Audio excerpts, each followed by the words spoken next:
Hi, everyone. Happy to see everyone again.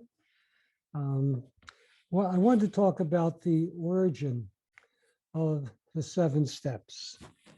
The experience I went through and how it came about. So, as I've said many times recently, SHI, what we now call SHI macrobiotics, is the third iteration of macrobiotic practice.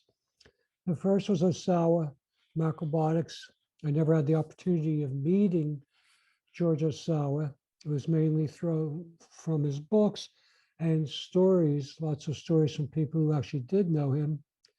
I did have the opportunity of meeting Lima Osawa twice, or meeting her twice personally. I saw her more times in seminars, but she stayed at my house twice. I also had the chance of interviewing her twice together with Murray Snyder. So I had a further feeling of George Osawa through Lima. And she lived to be over 100 and quite an amazing woman. But also she definitely had George Osawa's spirit and the idea of strictness of practice. Although she made her cooking much more wide and rich, but still the same basic ideas. And Kushi macrobiotics that expanded out the practice to the standard macrobiotic diet, relaxed things quite a bit, but it was still restrictive. So basically, I asked myself a question for many years, and that is, why did so many people say, I practiced macrobiotics for whatever period of time, then I gave it up. But I never felt better in my life than when I did it. Well, if you never felt better in your life, why didn't you continue? Well, the answer was it was too restrictive. There were a number of problems inherent. So somebody coming from the modern diet, eating animal foods, dairy foods, fried foods, sweets, etc. Then they stop that and they eat a grain, bean, and vegetable-based diet, organic foods, mostly simple preparation, and then they go through an initial period of elimination, discharge, and then they just start to feel better and better and better, clear, bright, and they start to look better. But then it gets to the point that they can't take it. Just too much pressure builds up inside. They start to eat some other foods and the dam bursts. So this is not related to the 7 steps, but my biggest experience with that was in the late 60s, trying to avoid being drafted in the Vietnam War. My number was almost up and being drafted was imminent. And I had a physical scheduled. I'd never even been down for a physical because I was avoiding it. And my macrobiotic friends said, fast for a few weeks before, then you'll look too emaciated for them to take you. So I started my fast. And on the 8th day, I came down. We had a study house, and there was some soft rice cooking on the stove. And I smelled that. I said, well, I'm just going to take a bite, one mouthful of the soft rice. So I ate one mouthful, and the dam burst. And for the next 2 weeks, I ate everything under the sun. Now, I must say, when I was fasting, I never felt better in my life. I had energy. My intuition was amazing. I just knew what people would say. I knew where a parking space. I was light, intuitive. I felt unbelievable. I took this one taste of food, and literally, I ate everything under the sun for 2 weeks. I was supposed to go get my physical. I was stricken with panic and fear, and I called in sick. And a few days after that, they ended the draft. I was saved. So I was saved by my 2 weeks of binging of everything under the sun. But my point is, fasting was, from eating simple macrobiotics for a while already, then fasting was too much. I couldn't take it. And then, I just couldn't continue. I was launched into something else. It's a similar pattern. At any rate, I used to ask myself all the time, why do I have this incredible experience with macrobiotics? Why do a number of people around me also have this incredible experience and then others don't? It was too restrictive, it was too hard, it was something. And well, So I was always asking myself, how can I help other people have a similar experience to my own? In the 80s, in the mid 80s, we did a seminar called the Discovery Program. It was to help people get started in macrobiotic practice. It was like a forerunner to our beginner seminar now, except it was just a one day. It was like a 10 to 4 or 10 to 5, I don't remember. And in there was one small part, which was how to help your family and friends transition and how to transition to the macrobiotic diet. And that part of the seminar was don't worry about taking away, only worry about adding. In other words, introduce your family and friends to things that they might like and make a slow transition. And really, I didn't realize at the time I had forgotten about it. I had long forgotten about that seminar. I didn't realize that was really the key to strengthening health. The next thing was throughout the 80s, starting 81 to 83, I moved to London. I ran the Cushing Institute there. People from all over East and West Europe came to study at the Cushing Institute. And I had the opportunity to meet with people, throughout Europe and to hear their stories, to hear their experiences. And I started to gather information about traditional diets. And at that time, I started to notice that there's similarities. There are amazing similarities to what they were doing, to what I was introduced to from macrobiotics.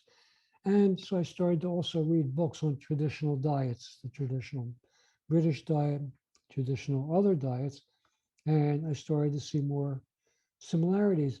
At that time, I traveled widely throughout Europe, Eastern and Western Europe. And wherever I go, I would say, and I especially used to go to Poland a lot, I don't want macrobiotic food when I'm here.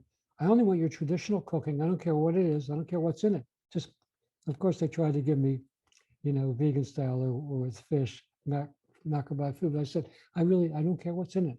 I just want your traditional cooking. I want to see what the pattern, what people were eating, so-called peasant food.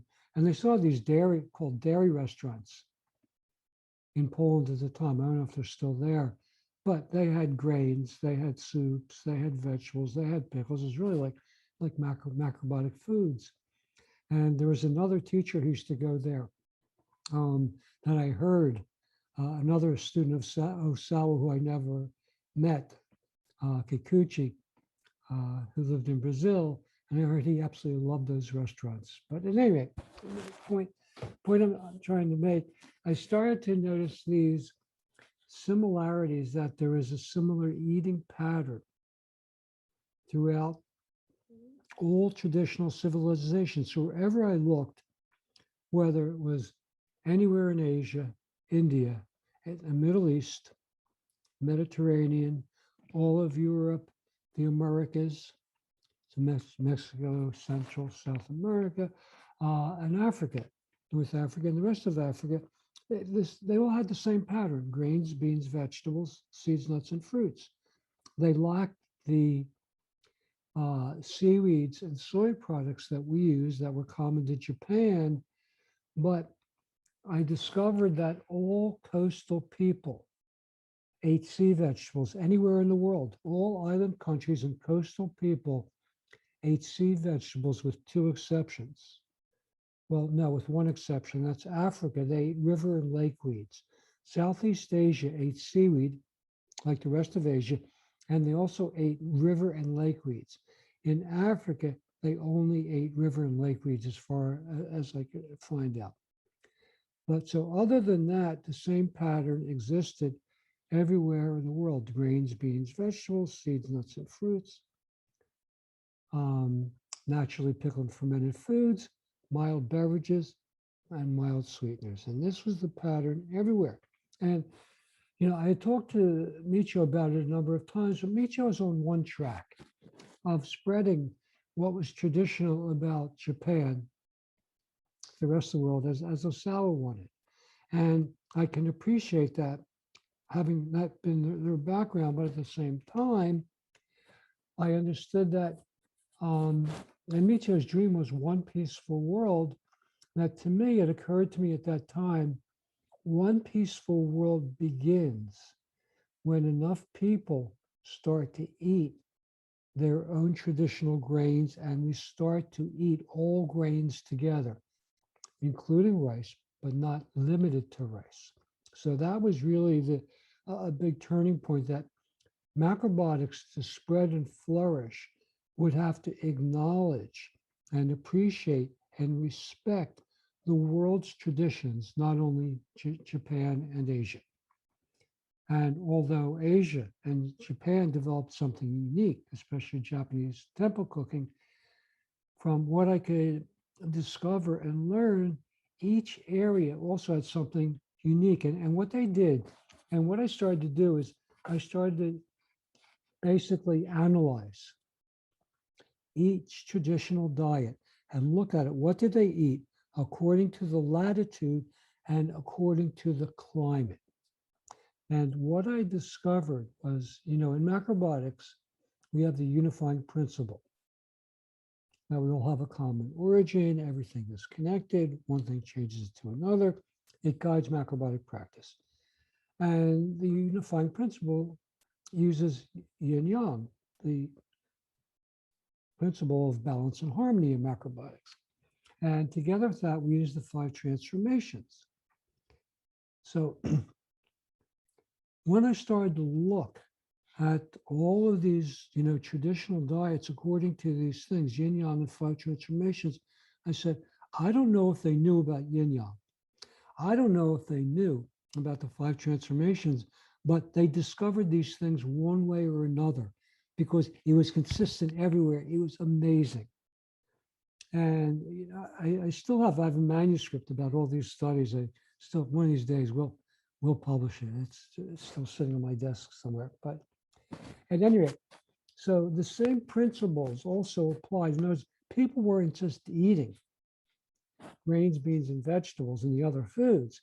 They were eating these foods, making combinations, styles of cooking according to where they lived, and they developed it to make balance with the environment. And another thing that led me towards that, so I mentioned in 1981 I moved to London to run a community health foundation and Kushi Institute there. Micho asked me if I would go to take Phil Tara's place, which I said, yeah, sounds like a good adventure. And I thought, well, I'm practicing macrobiotics 12 years, that was 1981. I thought, 12 years macrobiotic, I really know what I'm doing. I'll go to London. And things didn't go well at first because how I thought I should eat in London didn't work out very well. About 6 months after I was there, invited Micho and Alvin to come for a seminar. And I saw them and I knew I made a big mistake. I could see my condition compared to theirs. Theirs was bright and shining and mine was like dark and heavy. And I said to Micho, I don't know what I'm doing wrong. And he just said barley. He said one word. I was thinking millet is wet and damp, soil nature, so I would eat millet. So Micho just said one word to me, as he'd often do. He said barley. And it's like, a light went off. And I thought, okay, what are the traditional grains in the UK? Wheat, barley, and oats are the main grains. They ate other grains. There was some rye, there was some buckwheat there, but wheat, barley, and oats. And I thought, these grains actually, the UK has a very downward, very damp, kind of dark. They don't have the sunshine, the brightness, the upness that we have here. A lot of, Northern Europe has a very similar type of environment. It's a very unique environment. So you need, the reason all these grains were, prevalent there because they're uplifting. They lifted people's energy in that environment and allowed them to, live long, healthy, active lives. So that was the beginning of my discovery about the principles. So then, okay, the next step was 1992 to 5. I was in Portugal. Basically, I went to Portugal because out of frustration, the same frustration, I said, macrobiotics is the best game out there. It has more value than anything else in every possible way, and nobody's doing it. There's so few people. What can we do to change this? So I went together to get together with Chico Varatojo, who unfortunately has passed, and Martin Halsey, who's in Milan, Italy, still very active. As our counterpart organization there in Milan. And we tried to do a project that totally failed, didn't work at all. Before I left, I had a teacher of Oriental astrology, Takashi Yoshikawa, teacher for 9-star K, 9K. And he kept saying to me, Portugal is a poor country. Why are you going to a poor country? And then he'd say, if you tell them eat rice, vegetables, and fish, they'll say, we eat rice, vegetables, and fish. What else is new? He said, they're not going to listen to you. If you go there, go as an Oriental astrologer, then you'll be very successful. Well, I can't tell you how stubborn I am, and I didn't pay any attention to that advice. In hindsight, my whole experience in Portugal would have been very different because astrologers do very well there and they have very good lives. And Macrobiotic teachers and counselors, for the most part, struggle there, which I did. But at any rate, I lived in a fishing village. I had the experience like of a lifetime of living in a village that was back in another era. Women, brought their goods to market on donkey carts, just to give you an idea.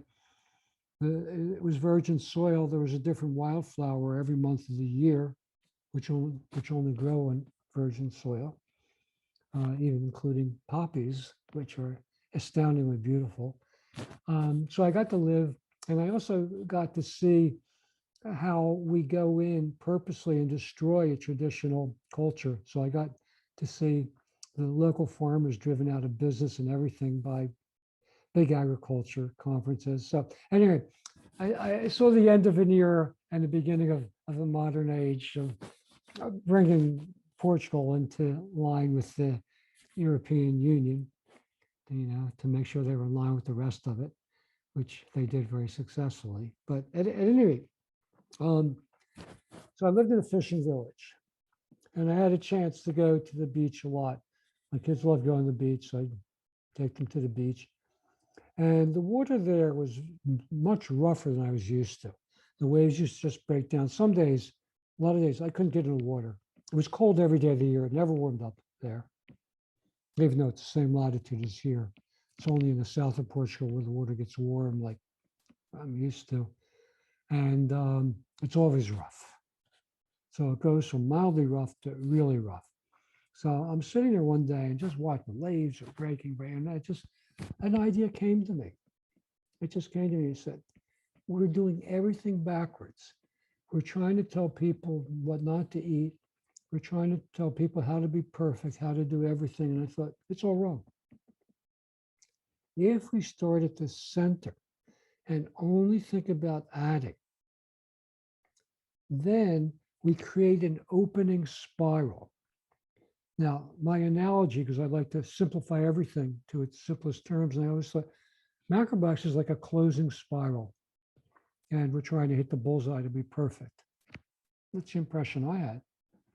So at any rate, I thought if we start at the center and we create an opening spiral, number one, it's based on yes, not no. It's based on a positive, not a negative.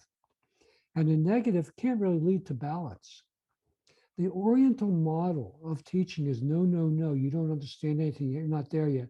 Rap on the head till you have a breakthrough and have an opening they call enlightenment. I mean, that's the Oriental model. Some people have the breakthrough and others don't. But at any rate, it doesn't work for modern life, the modern world, and it certainly didn't work in the West. So that we need a model based on yes. And together with that, my experience throughout the years were two things. Number one, imbalances perpetuate themselves. Once we get imbalanced, once we get off track, that imbalance grows automatically over time. So everyone makes the worst choices possible in their diet. in their eating habits, in their activity, in their life choices. Everyone knows we go from one bad thing to another, or one good thing to another. It depends on which pattern we start. Some people have a wonderful relationships their whole life. Some people go from one bad relationship to the next, right? Or business or whatever. Imbalances perpetuate themselves in all of life. You can't go against the pattern. It's the order of the universe. However, balance perpetuates itself.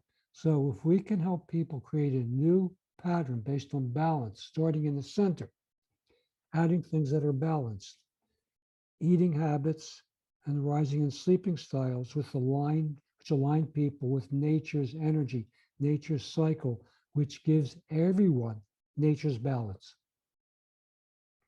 You get up with the sun, you go to sleep.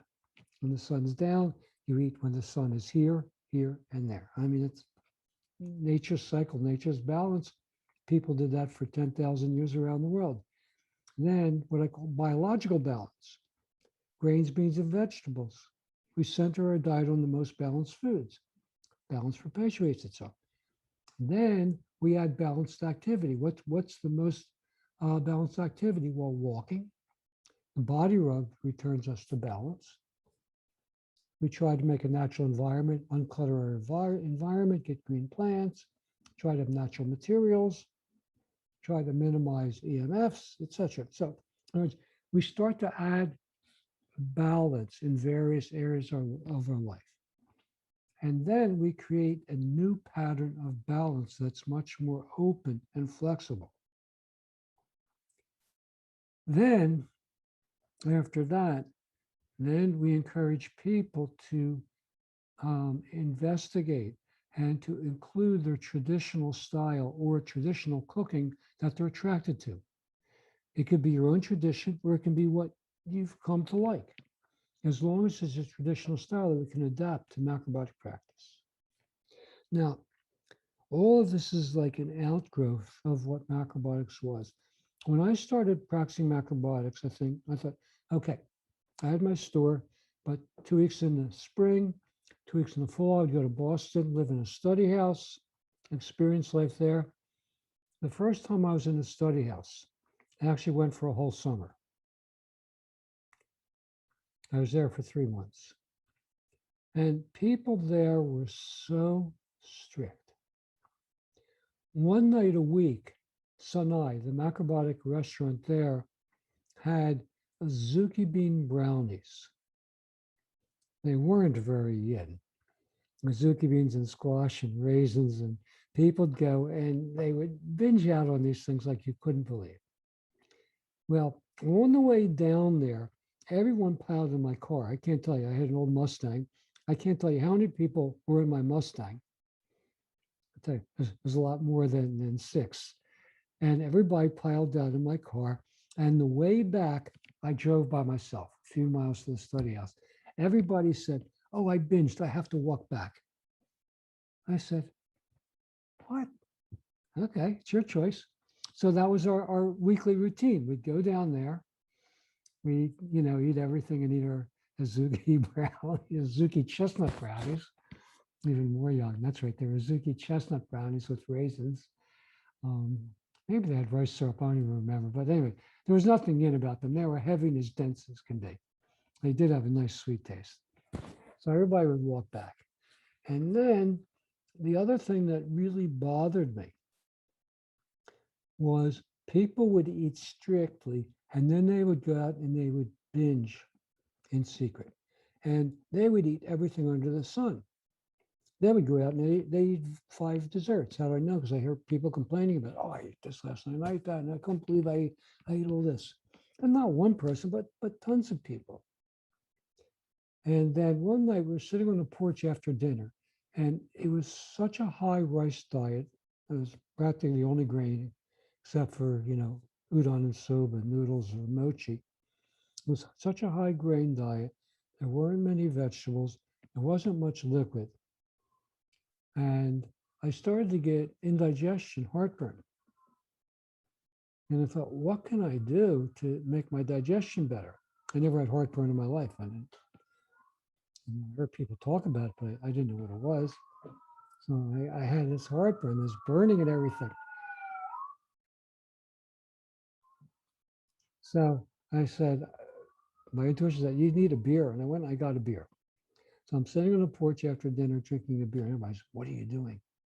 I said, I'm drinking a beer. That's too yin. You can't have a beer. I said, okay, well, whatever. Again, right, you can walk home from the restaurant. You can eat your high brown rice diet without beer. And it was one of those experiences. So then I said, when I go back to Philadelphia, I'm starting Philadelphia style macrobiotics. Philadelphia always had a lot of good cooks. And, we always had our style of macrobiotics. I said, what we're going to do in Philadelphia is we're going to make social macrobiotics. I said, if we want to go to a restaurant, we're not going to binge. We're going to go to a good quality restaurant. And if we get a dessert, we're going to share it. 2 people, 3 people, 5 people, whatever. But it's going to be done socially in a group and not in secret.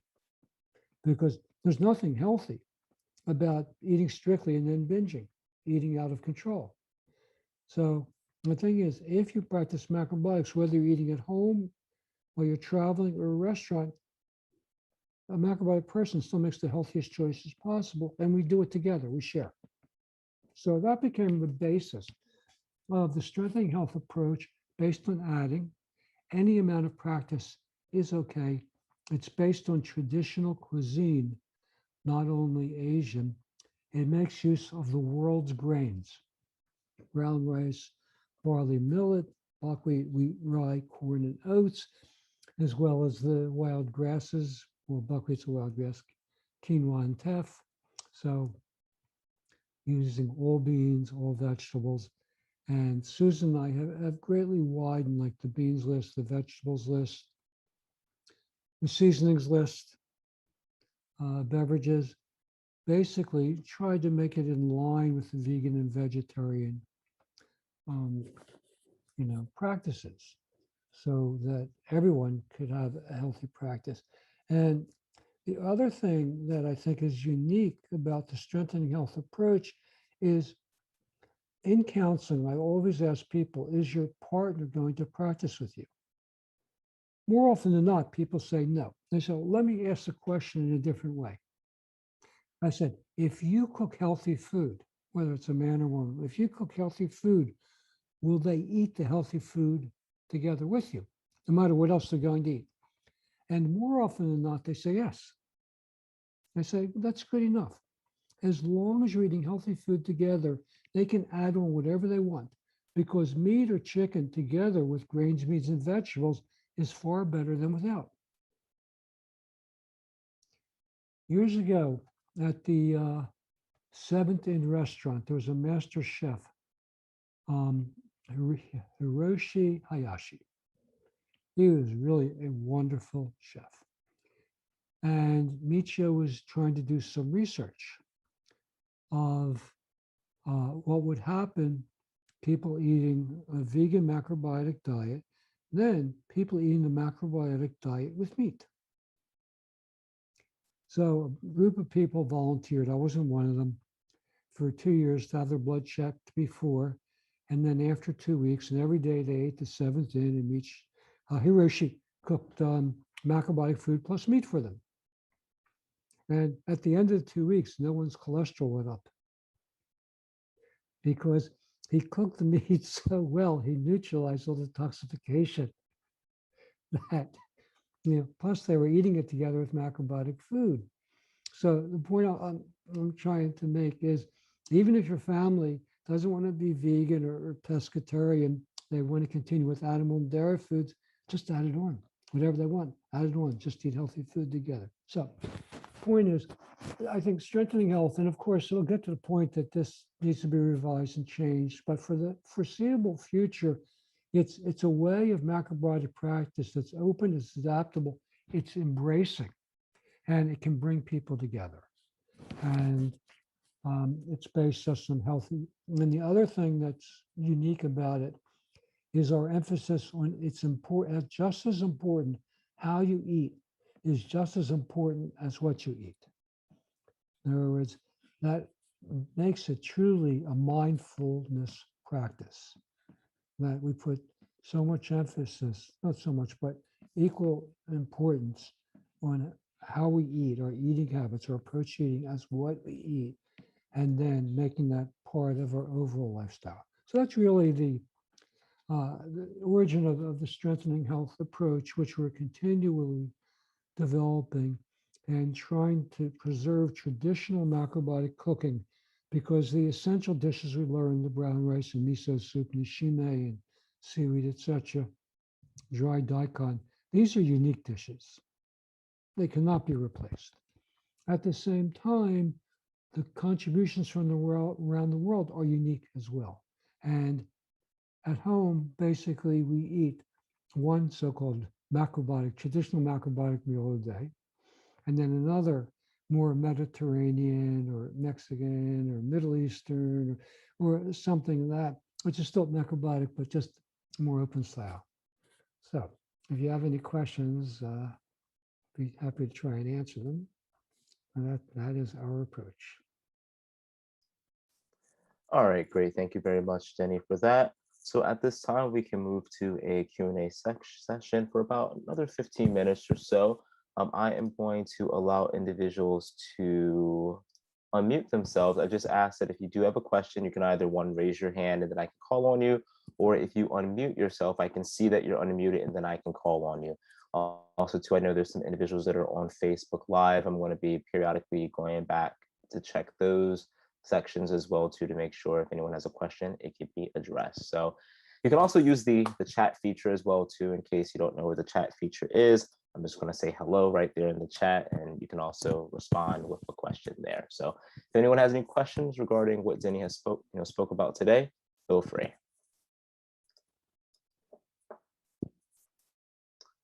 So Nora, looks like you have a question. Yes. Go ahead. Yes. Can you hear me? I can hear you. Yeah. Well, America is such a mix of cultures. What is Right. our traditional food? Do we have a traditional food? I mean, we don't really have a traditional food. I mean, a lot of people grew up eating oatmeal. A lot of people grew up eating beans. You know, you have grits in the South, and you have kale and collard greens. Things like that. So there are some some traditions. Some people eat buckwheat.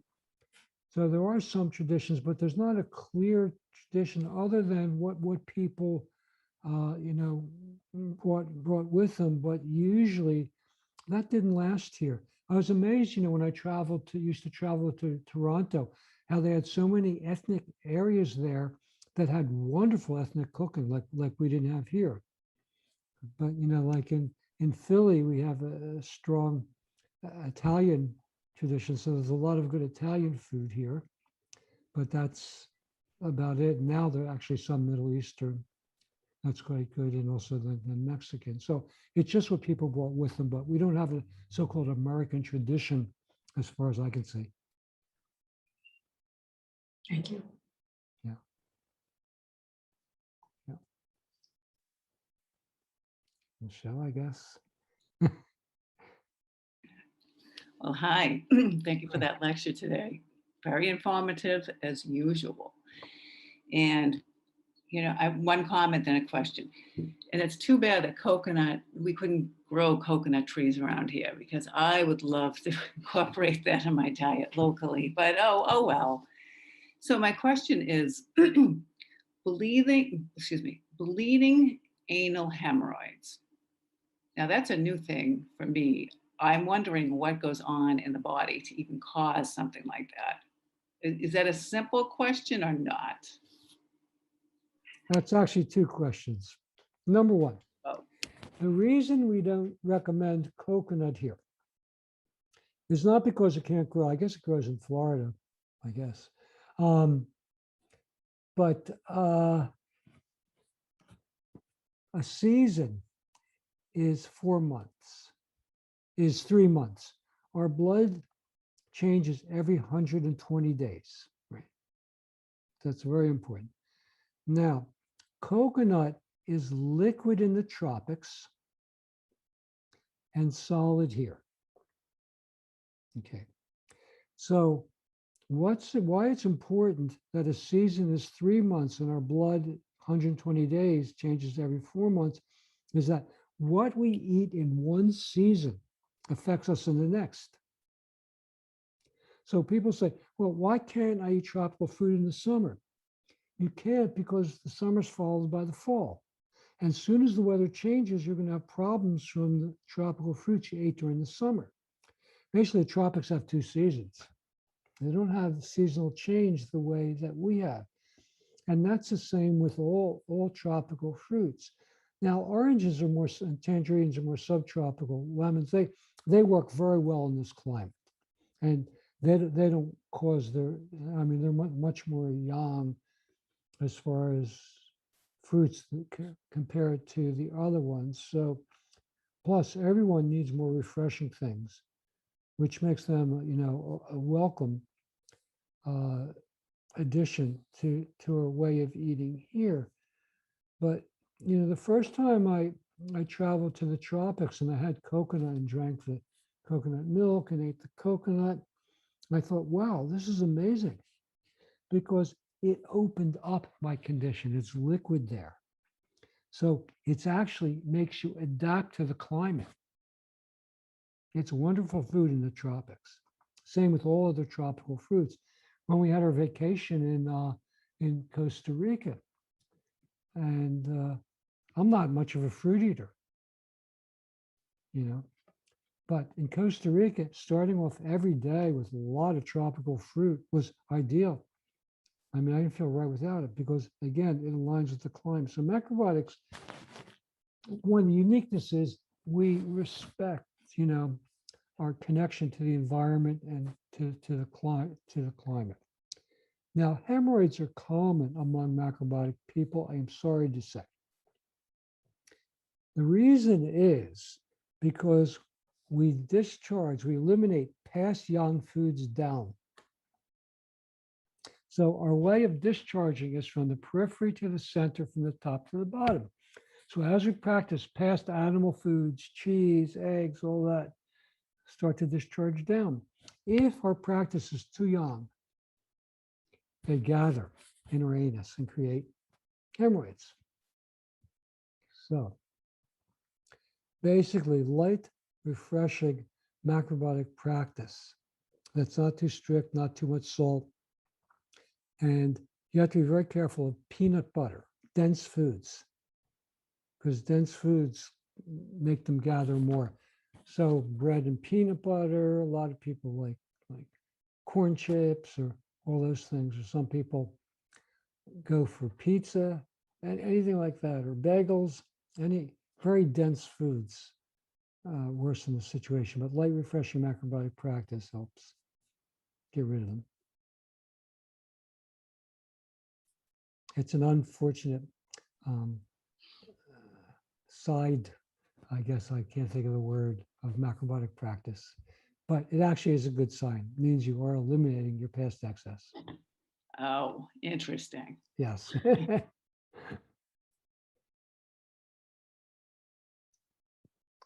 All right, so I'll move on to a question that we have here.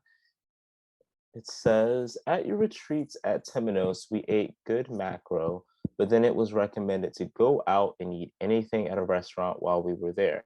Do you still recommend that? Well, anything, yes.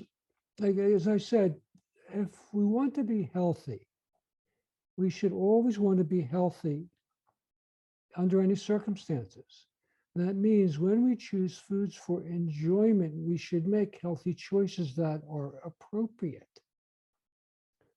Like Micho is very relaxed in his practice, and he ate pretty much everything. And we were out, and some new macrobiotic guy was with us, and he grabbed some muffins. And this guy was as yin as can be.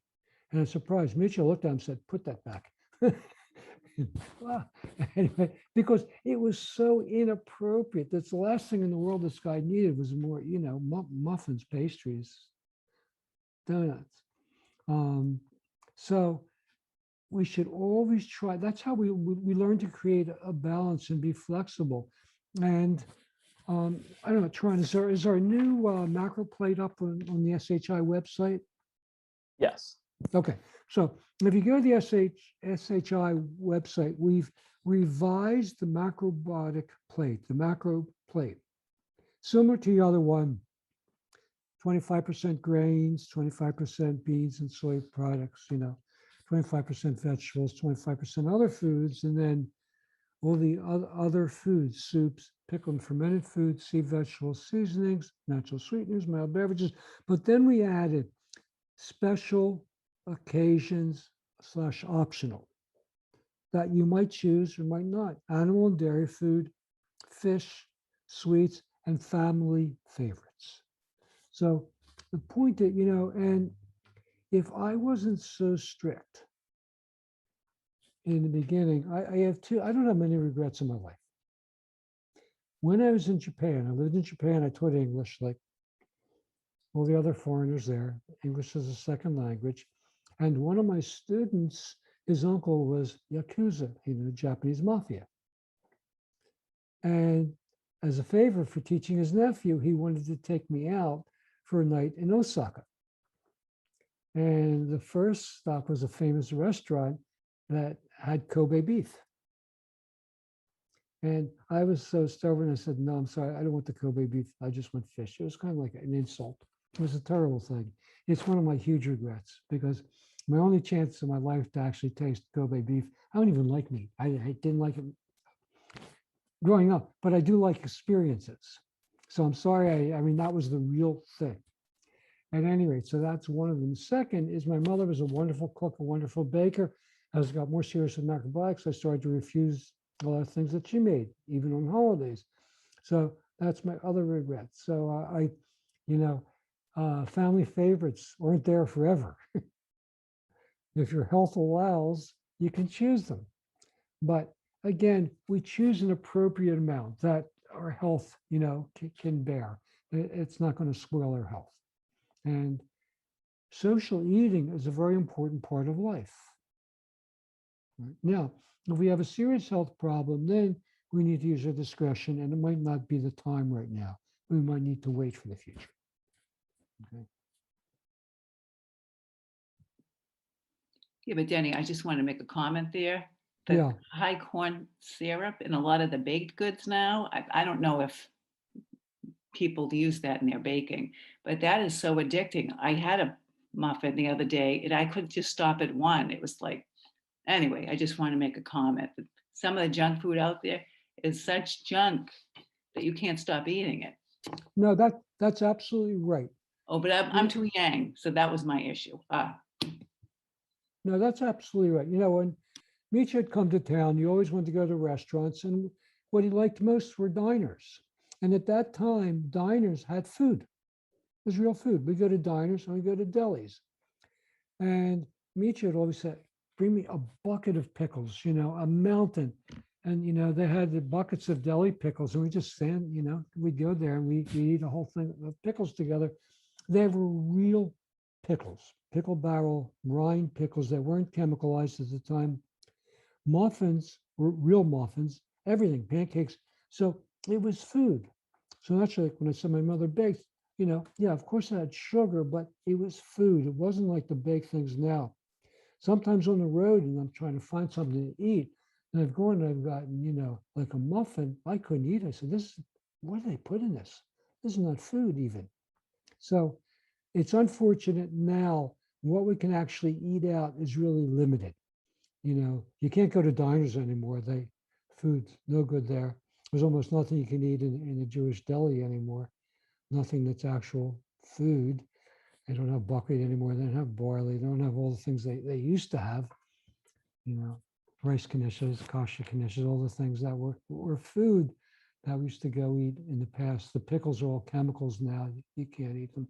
So that is a problem. It's hard to choose foods out because the salt quality is so bad, the oil quality is so bad, and the rest of the ingredients are terrible. You got to go to a good restaurant now to be able to eat. Mexican food is always a good choice for, because they cater to vegans. So if they're not cooking the beans with lard, there's, a lot of a lot of choices there. All right, thank you. I have a question here from Facebook. The question asks, what about coconut oil for baking? Yeah, unfortunately, I don't recommend, I have my worst foods list. And that is banana is the worst fruit, cashews are the worst nut, and coconut is the worst oil. The reason is, I'm an observer. I watch what people do for years and years and years and years. I'm a boring person. I'm a creature of habit. I never get tired of doing the same things, right? Ever. So I watch what people do for long, long periods of time. And I've watched a number of people who have had health problems within the macrobiotic community. There's a consistency. Bananas, cashews, coconuts. So what's the common point? So what is similar? What's common about this? And what's common is they block our ability to eliminate. Not in the tropics, it's the opposite. They enhance it. But in a temperate climate, coconut oil blocks our bodies to eliminate, to detoxify. That means it's especially harmful to our lower organs, our intestines and reproductive, and then to our brain. So if you use coconut oil, I wouldn't use it much. Now, never say never. So I can't say never, but there are other things, other oils that I think are better for baking. That I've heard. You can talk to other people that are better choices, than coconut oil. Yeah. Now, a lot of macrobiotic people and bakers will disagree with me and say, "Oh no, it's fine. Don't pay any attention to that." But so you have to make a choice for yourself. All right, thank you. And looks like we have another question here. This may be our last question as we are nearing our 15-minute mark. The question asks, we're having trouble getting Turkish tahini. Do you have any advice? I usually get it at a scene. If you order a case, you can order it directly from Tohom. Betty Minkin will ship it to you. And the other place you can get it, if you just want a couple jars, South River Miso Company is a distributor. So when a scene's out of it, and we're completely out, I've ordered a number of times from South River, but Betty Minkin, who makes the tahini, said she would ship cases to people. So you can contact her directly. Yeah, there's nothing like it. That is amazing tahini. Really, really special. Excellent. And I'll allow this one last question because we brought up the question of coconut oil for baking, and you mentioned there being better oil. So what oil would you recommend, Denny? I'm not a baker. I've heard safflower oil, I've heard olive oil, I've heard avocado oil, but I don't really know. I've hardly baked anything in my whole life, so I'm not, because I said my mother was an amazing baker, so that kind of scared me from even attempting something that would be inedible. Yeah. Okay. All right. Thank you. So that will be the end of our Q&A section that we have here for the webinar. So thank you to all those who are here on Zoom. And then, of course, those who were watching live on Facebook. Wanted to make sure that I had an opportunity to reach all. So at this time, we can definitely close for any updates. Denny, did you have any final comments? And then I can just provide some updates as far as where you can hear Denny next. Well, Susan knows a whole lot more about baking than I do. So in her weekly support group, you might want to ask that question of her. I'm sure she can give you some good direction on that. It's good to see you here and hope to see you at our Saturday webinar that I'm sure Teron's going to tell you about.